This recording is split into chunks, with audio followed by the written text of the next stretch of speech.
استاذ کا مقام و مرتبہ کیا ہے؟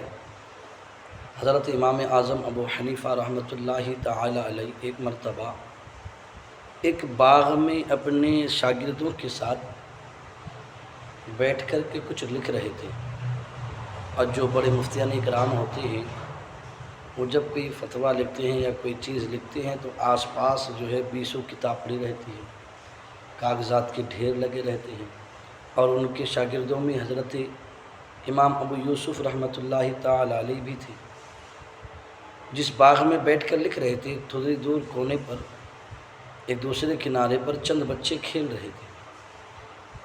بچہ کھیلتے کھیلتے بچے کی کھیلنے کی چیز مثال کے طور پر گیند، وہ امام اعظم ابو حنیفہ کے پاس آ گیا، جہاں امام اعظم ابو حنیفہ بیٹھے تھے ان کے شاگردوں کے ساتھ وہاں پر آ جاتا ہے۔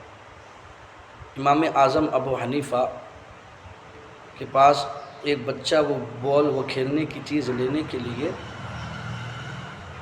آتا ہے۔ امام اعظم ابو حنیفہ کھڑے ہو گئے، جیسے ہی کھڑے ہوئے تو جو کاغذ وغیرہ ادھر ادھر پڑے تھے سب بکھر گئے، کتابیں بکھر گئی۔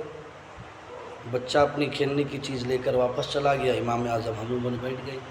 بھی بیٹھے تھوڑی ہی دیر گزرے تھے، وہ کھیلنے کی چیز دوبارہ آ گئی، اور وہی بچہ دوبارہ اپنی کھیلنے کی چیز لینے کے لیے آ گیا۔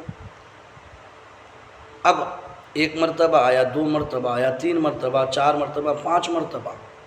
اب جب بھی وہ بچہ وہ چیز لینے کے لیے، کھیلنے والی چیز لینے کے لیے آتا، امام اعظم ابو حنیفہ کھڑے ہو جاتے۔ اب شاگرد تو شاگرد ہوتی ہے، جب بچہ 7ویں مرتبہ وہ چیز جو ہے لینے کے لیے آیا تو امام اعظم ابو حنیفہ سے ان کے شاگرد امام ابو یوسف نے پوچھا کہ حضور بچے نے تو ضد پکڑ رکھی ہے، بچہ بار بار آتا ہے، بچہ آپ جو ہے بار بار کھڑے ہو جاتے ہیں، تو کیا بچہ جو ہے 100 بار آئے گا تب 100 بار کھڑے ہوں گے؟ امام اعظم نے فرمایا ہاں۔ امام ابو یوسف پوچھتے حضور کیوں؟ بچہ ہے، کھیل میں لگا ہوا ہے۔